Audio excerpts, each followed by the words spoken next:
Good morning, one and all. It's such a pleasure to be with you. I know it is early. It seems early. It's actually an hour later. We did gain an hour last night, which felt awfully good. So thank you again for coming out. I hope to give you some information over the next 45 minutes, wake up brain cells, get us all thinking about certain things.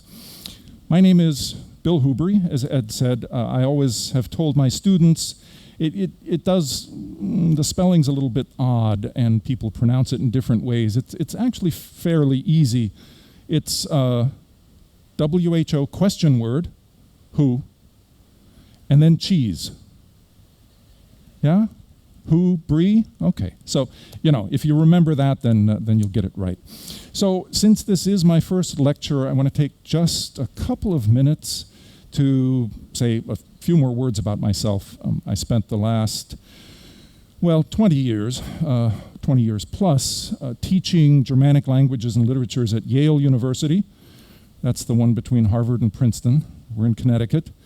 My wife and I are now on the West Coast. We live in Monterey, California. I was teaching at Stanford for a while. I went to graduate school at Stanford, and now I'm writing books and translating and doing things, and I'm here on this wonderful cruise. So that's how I'm spending my time now.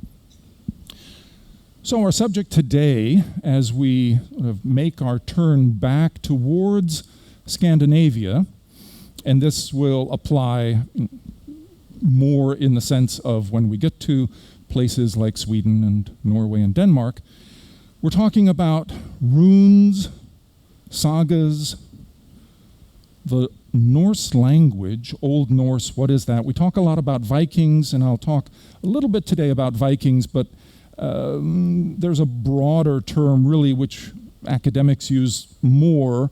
Vikings is really a specific time and a specific activity.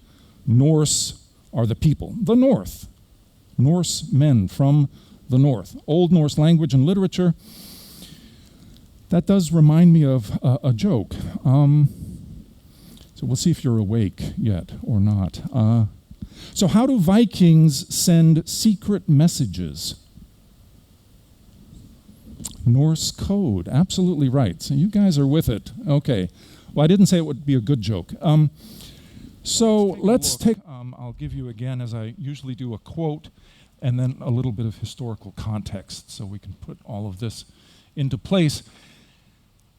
As you might have guessed from my last talk, C.S. Lewis is one of my favorite authors. And I just give you this quote as an invitation from C.S. Lewis and from other writers. Let us suppose that this everyday world were at some one point invaded by the marvelous. So let our imaginations take hold and put ourselves into these stories and get to know these characters. Well, that's iconic. And again, some people are fans, some aren't. I have to say that this talk is a very much shortened version of a course I taught at Yale last summer.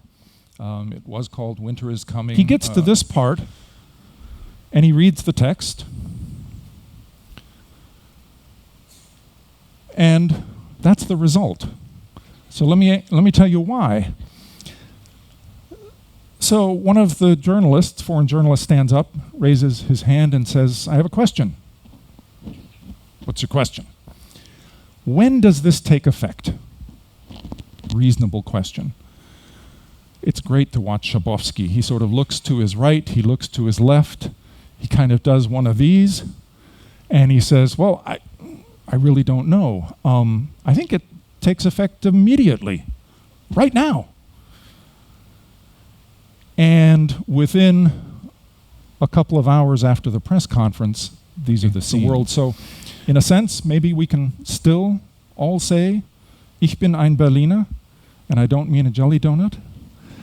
I think we're all Berliners in the sense that we want to be unified in peace and in democracy, and fortunately that is now the case for the Germans. Thank you so much for your attention.